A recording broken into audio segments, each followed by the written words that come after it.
Hey, everybody. I'm Michael. It's great to be back on this incredible lawn. This gorgeous place here with these wonderful souls. Can I see a show of hands? How many people were here a couple of years ago? 2021? Right, when I had the honor of being ordained into the Brotherhood and the Emerald Fire, and as a representative of the Johannine Templar Order, I was honored to be able to. All right, you okay? I had the honor of elevating a Templar elevation on Dame Mary Hardy for her lifetime of incredible contribution to the expansion of human consciousness and freedom. And so the link between us in Crestone and between all of you here in Allegan and throughout the Temple of Sakkara work feels very strong. It feels very much like family to me.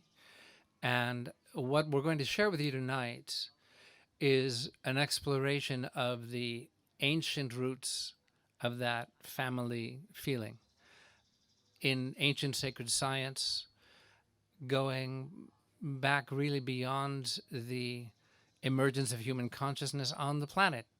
Because, we don't deal in small stories here, No, we're going for the big tales. So what I'd like to do, what you see here on the screen, Templar Return, a memoir of Hidden Gold, the Rising Goddess, and the Restoration of Chivalry.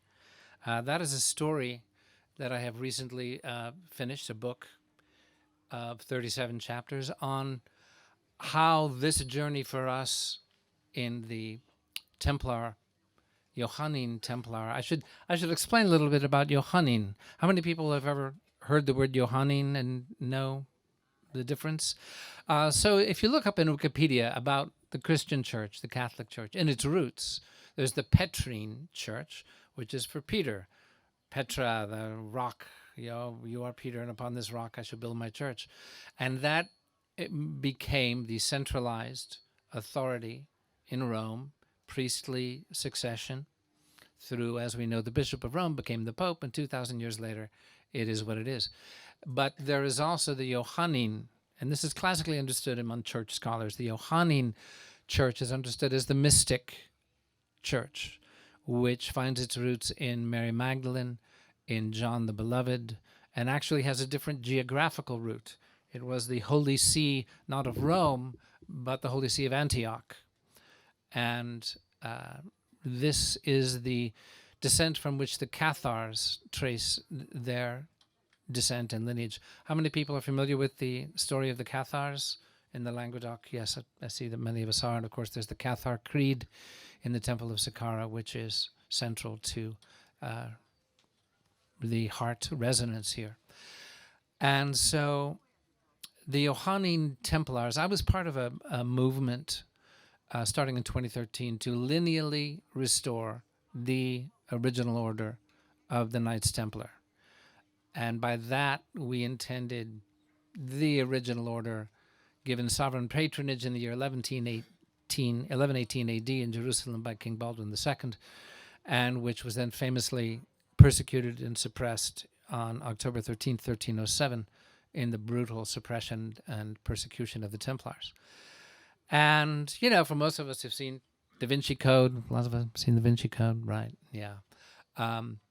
Which kind of awakened the story of the Magdalene for a lot of people who didn't know of that legend and truth and story, and how for the Templars it was central to their beginnings. As it happens, how many people know what today is? July 22nd. This is the feast day of Mary Magdalene today. So I am very pleased to be able to share with you. Now, this book that you see here, I've been fine-tuning it, and I'm coming out with it immediately now, tonight, today. It's being launched. and it'll shortly be available online, publication costs and things being worked with. In the meantime, at the end of our presentation, should you be interested, there's a list over there on the table with the other books right next to Gail's book, where put down your email list, give a donation if you will, and I'll email you the manuscript. Before the world has seen it, you will see it. So I'd like to just share a little bit about two very important people to me personally, and that is Reverend Maya Nartumid and Reverend William Buehler, who are kind of the patron saint founders, you might say, of the Templar work in Crestone. And it's about the grids, it's about the ley lines. Bill Buehler was one of the foremost authorities on the planet on the right use of the ley lines, and this was an ancient Templar science, as we all know. And Maya Nartumid has been receiving quantum level sacred science from her inner planes mentor for 50 years. Amazingly coherent, powerful sacred science, validated by people such as Captain Edgar Mitchell, NASA astronaut, founder of the Noetic Sciences, and L. George Lawrence, who invented the first laser engine. And so I've been working closely with Maya in Crestone on sharing this story. So what I'd like to do right now is let's go right to the Ark of An, because this is, just a moment. Come on.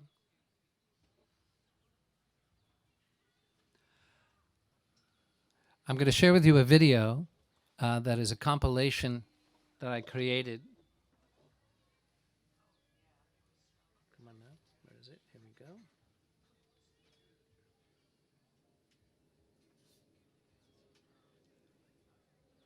From some of Reverend Maya's material on specifically on Crestone, on the amazing place at Crestone, Colorado. Show of hands again. How many people here have ever been to Crestone? 1, 2, 3. Oh, a fair number. C as in Charlie, R like Romeo, E, S like Sam, T like Tom, O-N-E, Crestone, Colorado, which is in the San Luis Valley. So let's learn a little bit about Crestone here.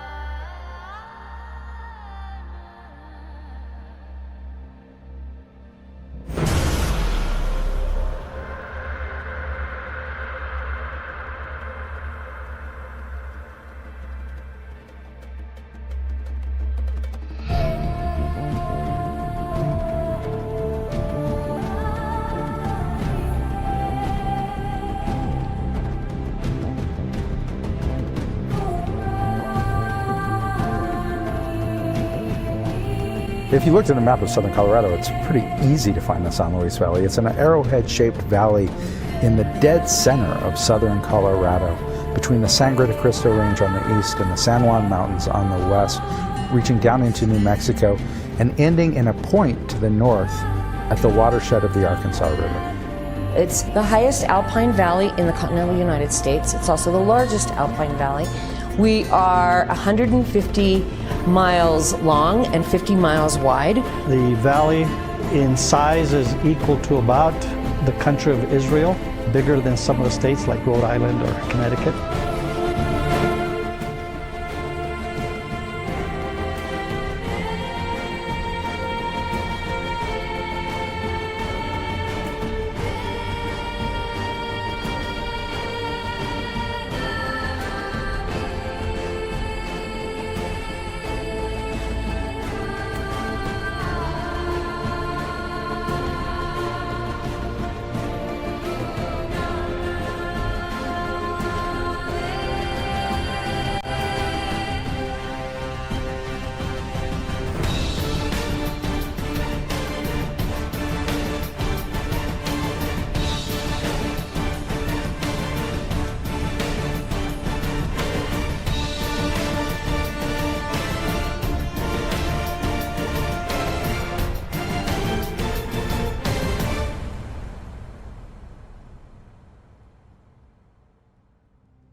May it be an evening star shines down upon you.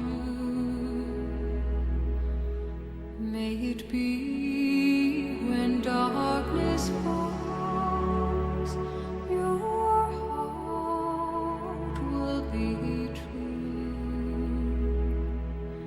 You walk a lonely road. Oh, how far you are from home.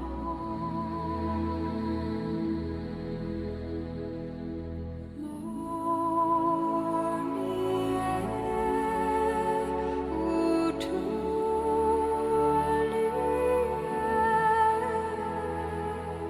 believe and you will find your way. Morning air,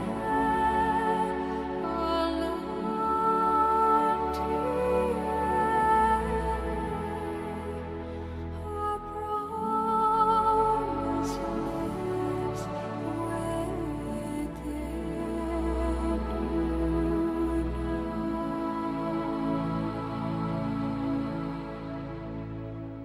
May it be the shadows call will fly away. May it be you journey on to light the day. When the night is overcome, you may rise to find the sun. Morning air, utuli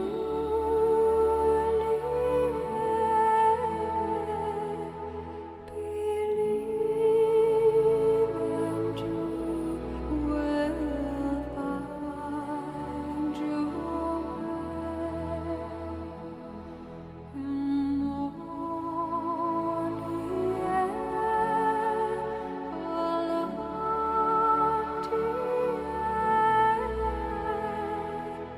our promise lives within you. Our promise lives within you.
Now, this sword that you see there is the one that was used to honor Mary Hardy as a dame of the Johannine Templar order.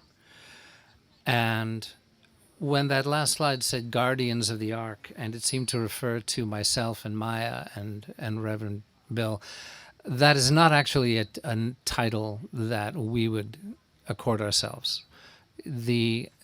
The Ark in its transdimensional state within Mount Challenger is guardianed by people several levels above my pay grade, beings several levels above my pay grade. But in terms of our role that we do our best to fill within the Johannine Templars. The word Kelig, which Maya gave to me, means lineage protector, and we do our best.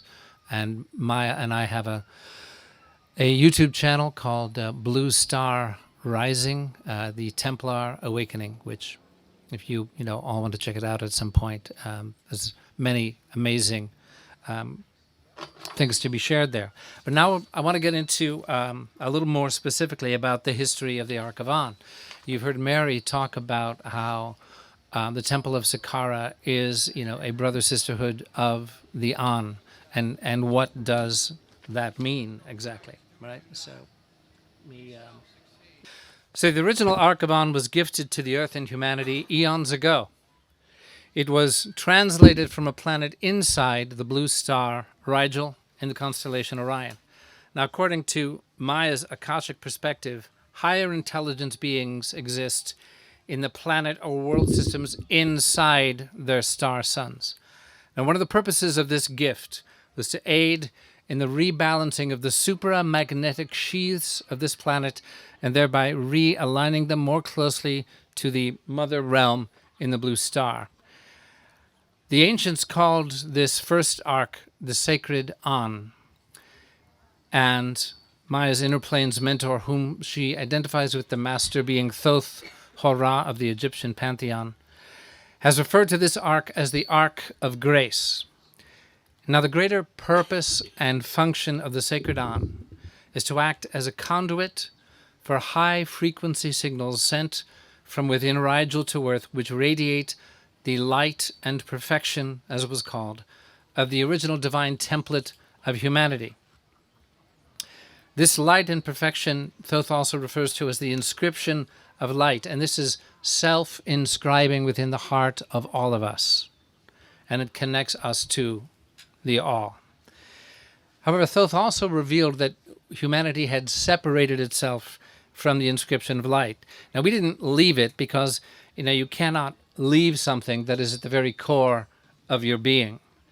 But we removed our focus of intelligence away from it, and therefore our consciousness was separated from it, yet it still burns for each and every one of us in the center of our hearts. But the Sacred An was sent to humanity at a very crucial and difficult time. The planet was in great turmoil. Consciousness vectors were changing, causing a restructuring of the geophysical Earth. And our DNA was suffering from this shift as well. People were becoming more in command of their personal will, and thus more division of thought and desire were manifesting within the mass consciousness. Now, in these times, the Sunborn lived among us. Now, these were human beings who had strong ultra-terrestrial, which is illuminated extraterrestrial genetics mixed with human races. They lived much longer than ordinary human beings of that time. They were taller, stronger, more physically radiant. Now, a Sunborn being was obviously different on sight than the rest of human beings. And they were very good and kind and loving. And yet they were obviously set aside by the populace for the obvious reasons of difference. Now, it was the Sunborn who were granted guardianship and operation of the Sacred An for the earth and all humanity. And it was in the temple of Akirana in what is now Lhasa, Tibet, that the Sacred An was delivered. And a special chamber was prepared for it there. Now we get into, it all sounds very legendary and wonderful, mystical and amazing to talk about the Sacred Ark, the An. And now this is what Maya has received about the specifics of what it is. The actual An was inside a box like the one seen here. It was never outwardly revealed to anyone but the guardians, priests, and priestesses of An. The outer casing and winged creatures were fashioned by the Sunborn and the craft of the brazen serpent. Now, as you can see, there is much gold that is used. All the gold in the outer casing of the An and in the chamber itself was created alchemically. There are various types or vibratory levels of this gold employed. Alchemical gold is actually very light in weight. There are some exceptions. In fact, if a small token of alchemical gold were to be placed in your hand, you would probably feel a moment of weightlessness, dizziness, and just disorientation. But the Sunborn had no problem in being around and handling large amounts of alchemical gold. Such gold was radiant with the light and perfection. The gold panel behind the Sacred On contained plates with what we would now call circuitry. Each plate corresponded to a dynamic within the Sacred On. Now, we can understand the chamber itself was as important in the whole operation of the Sacred On as was the box. The On cannot be fully operative without a thresholding chamber. And the box itself contains, first of all, alchemical golden plates, similar to the ones on the panel behind the Ark, but not identical. Instead, they face match with the thresholding plates. These plates inside the Ark box contained what Thoth calls the alphabet of the Ark, which is, of course, symbols of high meaning and content. Also, there were 5 conducting terminals, or what Thoth refers to as gemstone quill scrolls. And then there was the Katim sphere, which contains within it a duplication of the feminine human heart triple poles. Now, what Maya has received is men have 1 heart node, women have 3. This is not a matter of superiority or inferiority. It's simply a matter of the essential and necessary difference in polarity between men and women. However, the winged beings on the casing help to control the modulations within the actual on box by the positioning of the wings. Now, in addition to the problems most humans had in touching or handling or even being in the presence of large amounts of alchemical gold, when coming into physical contact with the light and perfection frequency of the entire Sacred On energy device, such a contact would reverse the electromagnetic current in an ordinary male human body, causing the heart to immediately stop. Kaput. Bye-bye. Don't touch the Ark, dude. So now this is due to the fact that most humans cannot maintain life current without the electromagnetic flow. It had no ill effect on the Sunborn, who did not totally rely on the electromagnetic current. Most human women, while perhaps somewhat affected by touching the On, would not receive a serious current reversal of their electromagnetic energies for the simple biological reason that they were on the same wavelength as the Katim sphere inside the On. So while Sunborn males were guardians of the Sacred On, it was the priestesses of On who operated it and became the living oracles, when necessary, for the transmissions received through it. Thus, while the priests managed translations from the oracle priestesses and taught practices for those who entered the school to learn how to create the Ark of the body, because, of course, the Ark is simply a template for our own inner reality. So the priestesses held the light codes of the On within them. In a sense, they were living arks, as the Ark installed in their human energy field a replication of itself in holo form. So it was only the priestesses who could come within close proximity to the On without physical distress, or touch it without harm to them. The Ark priestesses, or Kurios Satim, chosen by the illumined mind, would sit upon the cure or mercy seat of the Ark. Yes. Is that an artist rendition? Yes, it is. Now that's the actual Ark. I have it in my basement. Don't tell anybody. I took it from the big wooden box with Indiana. We got a deal. Right, you know. The Nazis were after us, but we ran them down with motorcycles and they're done. That's good. But anyway, so originally, the priestesses would sit upon what was called the mercy seat when receiving transmissions. Now, originally, the On did not have this seat. In Tibet, the Kuriosatim touched the Ark directly, but the magnetic field of the planet changed. So this practice began to cause them a degree of illness when performing this task repeatedly. So in Atlantis, Thoth built the cure seat, which is attached to the On. It was made to distribute the the energy of the An more equally in the body. Now the priests and priestesses of An Safur, the Ark, used the power of the Ark for healing, both of the earth and the living things upon it. Now one of the energy processes which were employed, 3 priestesses and 1 priest, a male, to ground the energy, sat in a room with a sacred pattern on the floor, probably similar to what Jeff was sharing with us in terms of medicine wheels, and a staff in the center, rather like our obelisk here, which were removed for short periods of time and highly charged. They were positioned in the temple for specific uses. Depending upon the process and the staffs and patterns used, various types of healings could be performed, or rightly stated, balancing into wholeness, which is, as we know, that's what healing is all about.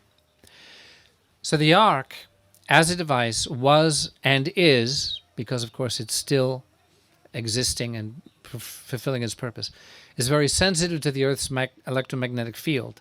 Spikes in that field, I mean, how many of us are following the spikes in the Schumann resonance, right?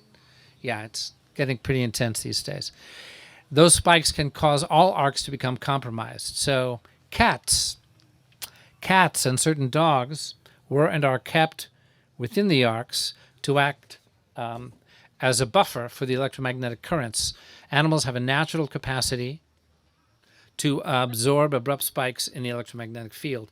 This is why, I don't know if anybody's been around their cat just before an earthquake. Anybody? No? Okay, well, they're jangly, and it's time to like get away from mirrors and pianos. So these animals were often present in temples with the Ark of An in order to help balance these spikes and surges. Now, shortly before the destruction of Atlantis, now we're going to come to the journey and history of the Ark. Where was it? Where did it go to? And when? And how did it come to where it is now? Shortly before the destruction of Atlantis, Thoth was informed by the high priestess of An that the Ark had to be moved to Atlantis from Tibet in hopes of stabilizing the continent of Atlantis. It had to be carried over land and by ship oversea by Thoth and his companions, rather than be transported via light Merkaba, as the An had to move across certain ley lines of the earth to then rest at the acupoint of Atlantis. Thoth and his companions made this journey with the An to Atlantis while the new thresholding chamber was being prepared for it there. And then it became apparent to Thoth the sacred An would not stay the hand of fate, and Atlantis would soon be no more. And so the An was then transported to Egypt, where it eventually came into the keeping of the Syrian being Menon, and was housed in a special thresholding chamber inside Mount Sinai, now called Mount Moses by the Egyptians. The An had been kept in this thresholding chamber once before, and then returned to its chamber in Tibet. Now understand, the sacred An adjusts and heals the planet by moving across it and by its being placed on various earth aculines and points. Centuries later, fast forward, Moses, the son of Akhenaten, and they were both adepts of the solar mysteries, came to the mountain to claim the sacred An for the promised land. However, it was made known to him, through the obvious actions of the people that he shepherded on this journey, they would not be able to abide the high frequencies of the An. It was at this point that Moses made the decision to create another ark, one that operated at frequencies that would be more beneficial to the people he shepherded and to the plan laid out before his etheric vision of the promised land. Now this second ark, Thoth referred to as the Ark of Karma. Now since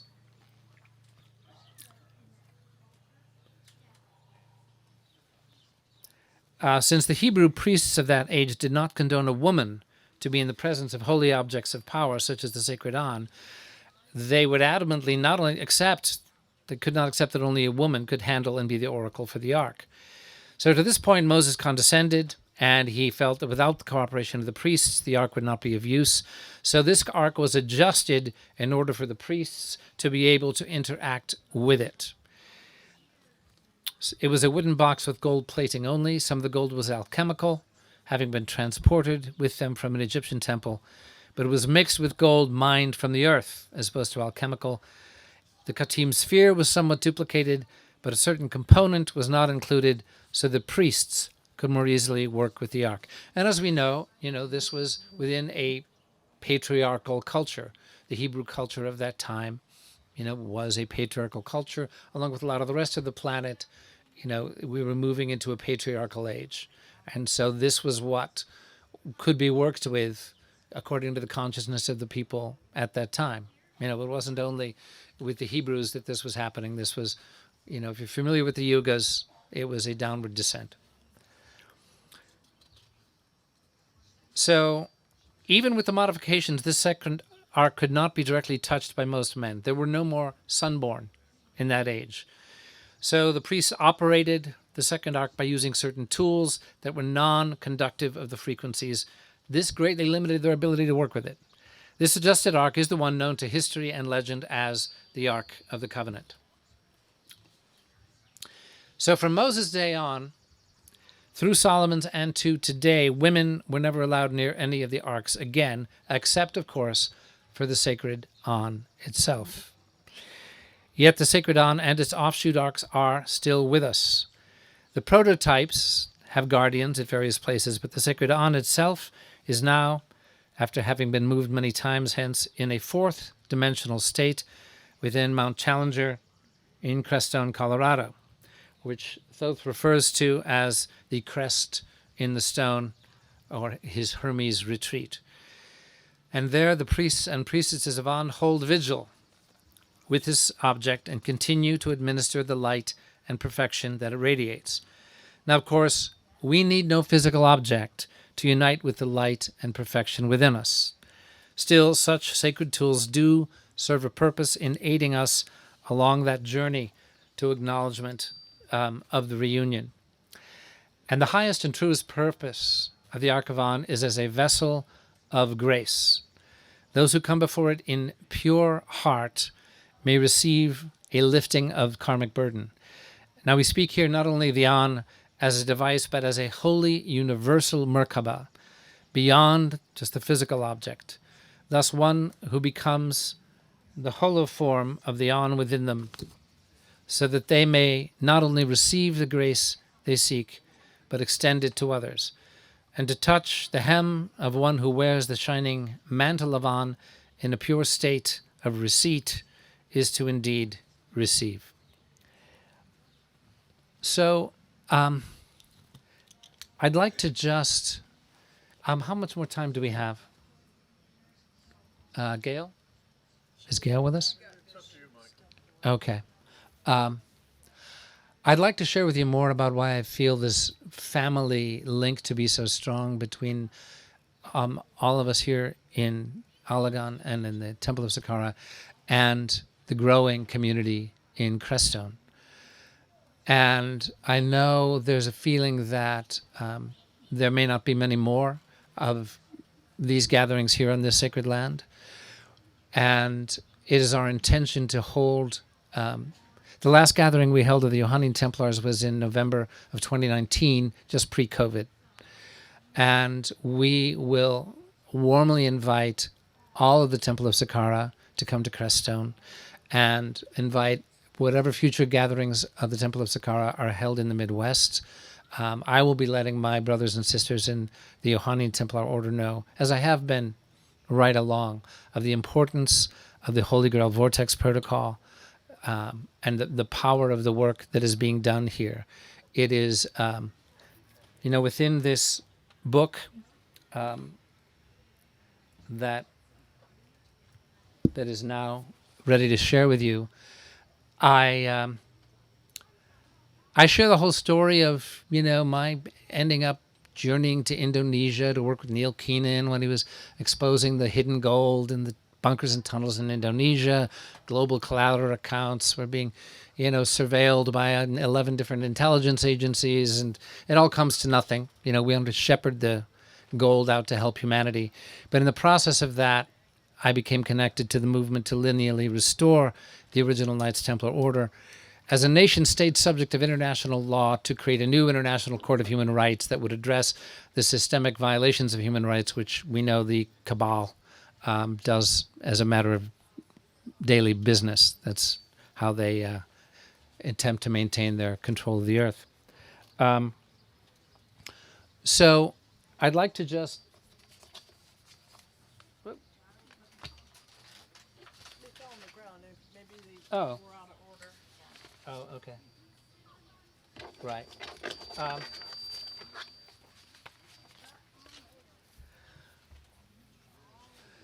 So the brother sisterhood link, I felt it so powerfully when I was here with all of you 2 years ago, and when through this miracle that the sword was able to come here from Crestone. This sword was consecrated in a sacred ceremony with Reverend Maya and Reverend Bill Bueller. He brought the sword from England, from Glastonbury. And so I was invited to give this talk. And I thought, well, okay, I'm going to fly to Michigan and, to honor Mary Hardy as a dame of the Johannine Templars. I said, well, I can't bring the sword. You can't just coming through airport security. No, it's just a very elaborate toothpick. It's a very high-end toothpick. No, it's a gorgeous, authentic sword. And so it's like, well, you of course have your own sword of Sakkara that Gail used so beautifully yesterday. So I was getting ready to get on the plane in a day or two, and I was in Crestone in the cafe, and I'm standing in line to get my latte, and I was standing next to a friend of mine and said, yeah, well, I'm getting on a plane to Michigan. I'm going to this conference. And there's this guy standing behind me, and he overhears me and he says, excuse me, are you Michael Dunn? I said, yeah. I said, you're going to a conference in Michigan? I said, yeah, actually I am. He said, well, I'm Jeffrey Kinney, and I'm on the way to the SAFE conference. And he just happened to be coming up from Patagonia, and his sister lives in Crestone. And so there was Jeff standing behind me, and I said, maybe you could be the courier for the sacred sword of the Templars to take it by car. And Jeff was willing to do that. And as Jeff shared with me, it was no ordinary journey feeling the vibrations of that sword in your back seat. It was, just very moving on a heart level. We all here have Templar histories, a lot of us, I know. And so so the sword came here and was used in that ceremony. And I feel so powerfully that, the question of a modern manifestation of the Templar stream. I'd like to read to you a little bit of the introduction to this book. It tells a little bit of my story and comes to what I believe is the heart of our shared purpose, and why, to me, it's like we're brother and sister orders within the same larger Templar family. So most books on the Knights Templar focus on lost treasure, sacred geometry, sacred architecture, the Holy Grail, and the mystique of the Magdalene bloodline. And these tales look backward, and they tell grand and heartbreaking tales of the defeat of virtue by greed, of the massacre of the Cathars, of the torture and seemingly fruitless death of thousands of martyrs wiped out by ruling elites who butchered in the name of gentle Christ. Now, in this book, you will find elements of these tales, but this is a modern memoir, not a history, and it's rooted in an unexpected and dangerous adventure which led from a quiet monastery to the jungles of Indonesia, from idle online musings to a daring trillion-dollar lawsuit against the corrupt financial elite, and to a formidable attempt to lineally restore the original order of the Knights Templar as a nation-state subject of international law designed to defend those who cannot defend themselves. And so this book, this tale, unabashedly invokes the long-faded ideals of the code of chivalry. And it deals as well in the hard geopolitical realities of the 21st century, shedding light on the emergence of the worldwide movement to restore the divine feminine to her place of balance with the sacred masculine within our souls and within the world at large. Now, such a restoration has direct impact in the here and now on social justice, ecological, and economic systems worldwide. As the eminent Templar scholar and author Freddy Silva notes, the Templars have something to do with everything. This adventure culminated, as heroes' journeys often do, in the realization that human freedom and the healing of Earth can ultimately be won not by grand quests against dark factions, but by the quiet practice of sacred sciences of the soul, sciences which, ironically, the dark factions fear above any other threat. And so this writer happens to be a veteran of a years-long effort to make chivalry a meaningful force on the world stage. And so there's a personal story to tell here as well, for I find there's no other way to fulfill the purpose of the book than by writing of my adventures in sacred activism, of my 20 years of lay disciple service in the ashrams of the renowned yoga master Paramahansa Yogananda, of the true meaning of 2012, of my journey to Indonesia in 2013 to help expose the hoarded wealth of the global collateral accounts, of a hidden alliance to defeat the corrupt elite, and ultimately to a mystic valley in the mountains of Colorado where the ancient Templar sciences are still taught and practiced. For the true story of chivalry is grounded in far more profound matters than armor-clad knights and their ladies fair, or of placing womanhood on an impossible pedestal, both worshipped and belittled. At heart, the code of chivalry is simply one well-known iteration of the best universal values of humanity, expressed in multiple modes in various times and places. In the East, the code can be found in the Wuxia legends of China, in the Bushido code of Japan, and in the famed Rajput warriors of India. In the West, chivalry is thought of as a European phenomenon, but in fact, the origins of the code owe much to Arabic and Muslim ideals. The Saracens, who fought the Templars in the Crusades, were, on occasion, by the Templars' own admission, far better exemplars of the code of chivalry, and indeed of the teachings of Christ, than were the Templars themselves on occasion. The code is fairly simple: defend the oppressed against tyranny, uphold the dignity of women, honor one's word, commune directly with spirit in meditation, be fearless in battle, merciful in victory, and, unique to the Templars in the medieval era, the compassionate treatment of animals and, by extension, of nature herself.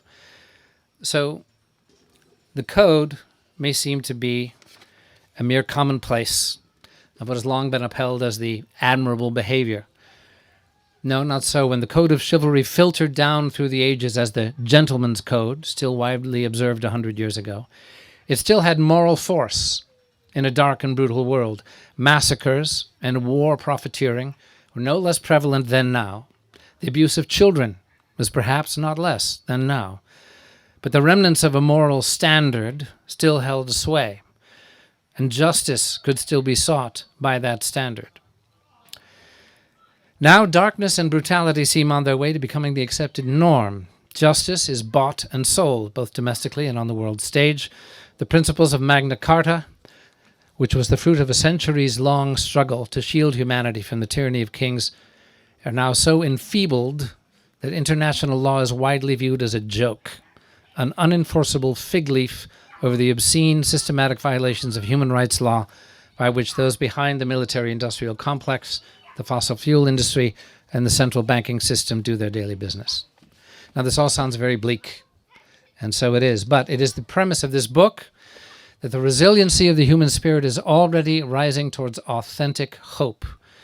We appear likely to endure a period of nearly unprecedented upheaval in the coming decades, but we still will face the same daily choice which women and men have faced on every sunrise since the dawn of self-reflective consciousness. What does it mean to be human? Are love and compassion and honor merely pretty words, or are they, in fact, the stark parameters by which our souls either atrophy or ascend?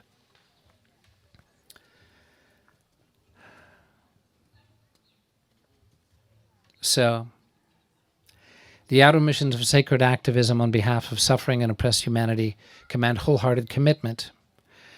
And the inner work of alchemy, the long and arduous process of self-purification, of bringing shadowy places into the light, of seeking the precious feminine-masculine balance within the soul, while passionately surrendering oneself to the divine in meditation. This is the hidden essence of the path of chivalry.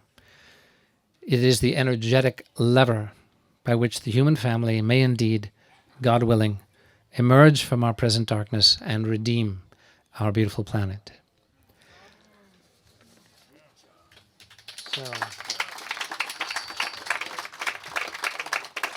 So there's one last thing to share with you. When we had our conference with Bill Bueller in March of 2017, and Maya had moved back to Crestone from Hawaii, we had a crisis within the order where, through my fault, I had admitted 2 candidates who were not ready and were, in fact, a source of potential division. But they had been instrumental in helping set up the venue and in bringing all kinds of logistics into place. And so to offend them by not touching them with the sacred sword would create a crisis within Crestone community. And we sat in Maya's temple, and Bill Bueller was a former U.S. Navy commander. He commanded a ship in the Gulf of Tonkin incident in 1964. He's a very tough guy, and a doctor of divinity, and a master of the grids of Gaia. And so we were sitting there with Bill. And so I had taken on this role of Kalik, right, of the order, lineage protector. And I said, well, we're going to do our best. We're going to honor them in a special way, and I will take responsibility and explain to them. But a crap show will ensue. I know the field. I know what's going to happen. We'll do our best, but there's going to be a crap storm. And we're just going to have to deal with it, because I am not going to, just for the sake of convenience and smoothing things over, allow at this precious beginning influences and attitudes and tainting into the order at this precious moment. I'm not going to do it. So let the storm come. We'll deal with it. And Bill was sitting there, and he started to speak, and then he couldn't speak for a full minute because this hard-bitten U.S. naval commander was fighting back sobs. And he said to me, when he could speak, he said to me and Maya and Dame Edie, he said, when you said that just now, I felt the lifting of a 900-year burden. That there are souls drawn now who are willing to take on the responsibility and the mantle and carry this work forward. And I see those souls sitting all around me right here on this lawn. And I am deeply honored to be standing before you, and with Mary and Gail and Jeff and all of you who I so deeply admire. So when I would play for Bill the Templar hymn, this is the ancient hymn of the Templars, Non nobis Domine, sed nomine tua da gloriam. Not unto us, our Lord, but to thy name be the glory. Now, that would be the other thing that would make Bill cry. It would make me cry. So I'm going to play for you a YouTube. Come on, and show, escape. There we go.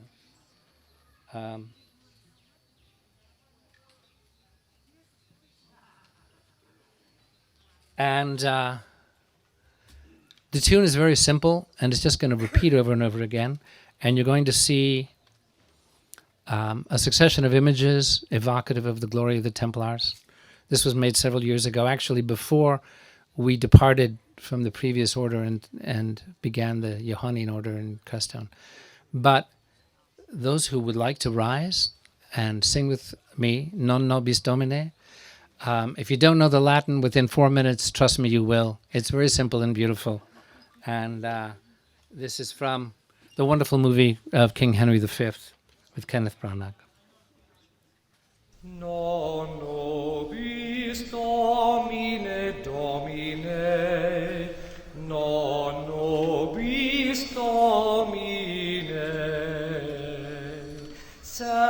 Domine, sed nomine tuo da gloriam. Non nobis Domine, Domine, non nobis Domine, sed nomine tuo da gloriam. Non nobis Domine,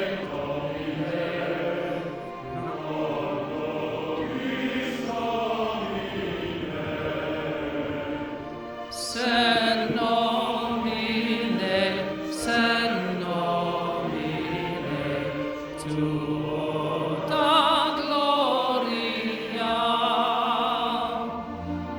Non nobis Domine, non nobis Domine,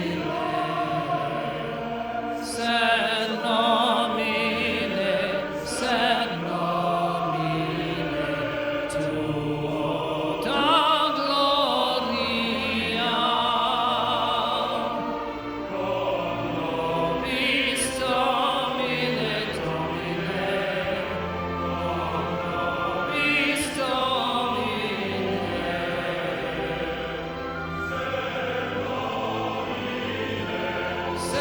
nomine tuo da gloriam. Nobis Domine, non nobis Domine, sed nomine tuo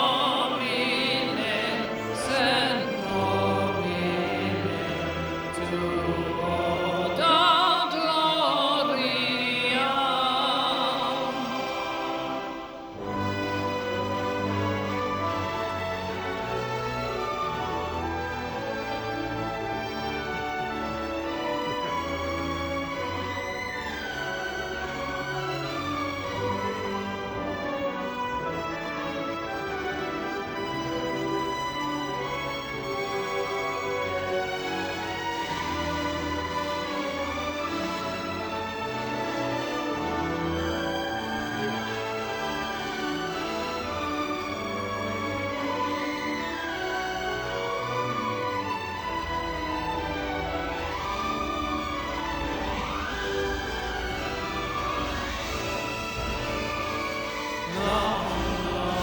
Nobis Domine,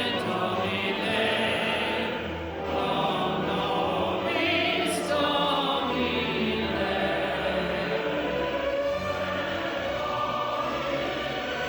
sed nomine tuo da gloriam.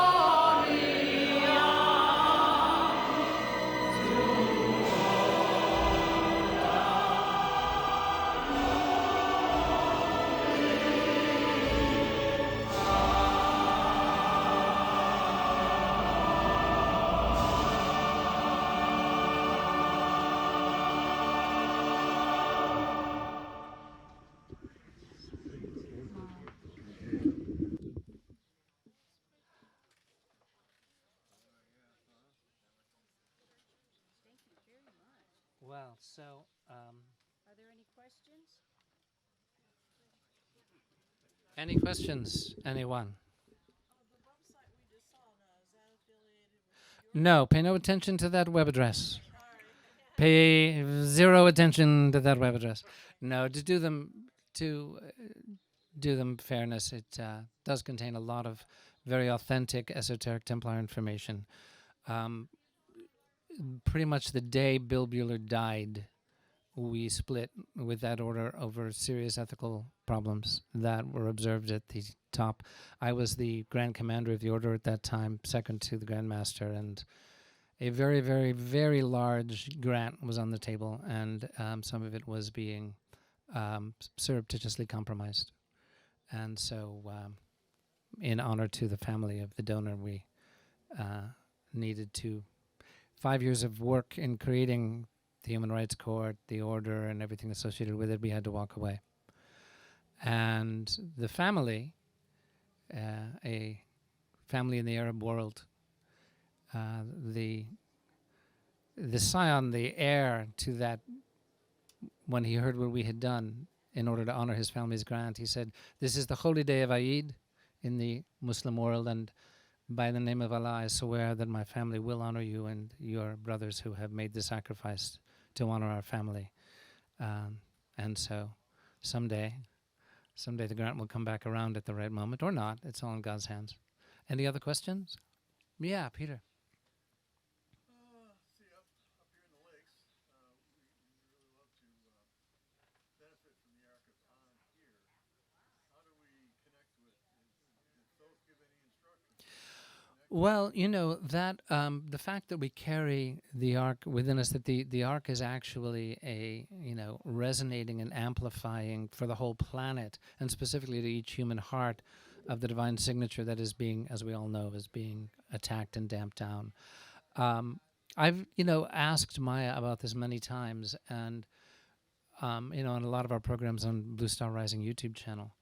And it really is a matter of, yes, we can, I'm sure many of you know how it's possible to tune in via the ley lines, via the bloodlines of Mother Gaia, to, any point in time and space, and to draw that blessing. Now, obviously, coming to the high vibrations of Crestone is a wonderful place to go on retreat and tune in, get away from the world.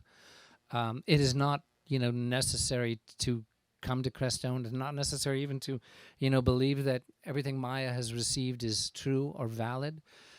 To me, the reason that I give it credence is because there's so much converging, coherent evidence over many decades, and in the experiences of other people who have walked up to Mount Challenger on a given day. There's a portal that wasn't there before, walked in and beheld beings of light around a glowing blue reality of, call it the Ark, call it what you will. There are a number of these kind of stories in Crestone. And, I've seen the mountain light up in the middle of the night with no lightning or thunder around it, just flashes of light. Gail has shared with us about the emerald fire that she saw glowing on the mountain when she, had that experience in the labyrinth there. So it's, it's a good question, Peter, and I feel it's those are the answers as best I can give them. Yeah. You can connect with the energy of On. It's the feminine aspect of the Ark of the Covenant. So it's already in your heart because your heart is both masculine and feminine at the same time. So when you call in the Divine Mother and you're working with the Sacred Feminine, you're also tapping into the Ark of On. Yeah. And let me just also say that the book, Templar Return, it is going to be published soon, but it is complete in manuscript form. I would love to email it to any of you. There's a little list on the table right next to Gail's book. And I will, if you make a donation of whichever amount you like, and I will personally email you the PDF, the manuscript version. And then as soon as it's published, I'll share that with you also. Hopefully I'll be able to honor your donation by being able to give you a complimentary paperback at that point also, because it's just publishing costs will be very, will be helped by whatever is possible to give. And of course 10% of that will be given to the Temple of Sakkara. That's the table out front by the, right next to the registration table where the books are. Yes, it's right next to Gail's book on the spiral breath. Yeah. Any other questions? All right. Thank you all so very much. Good night. Bye-bye.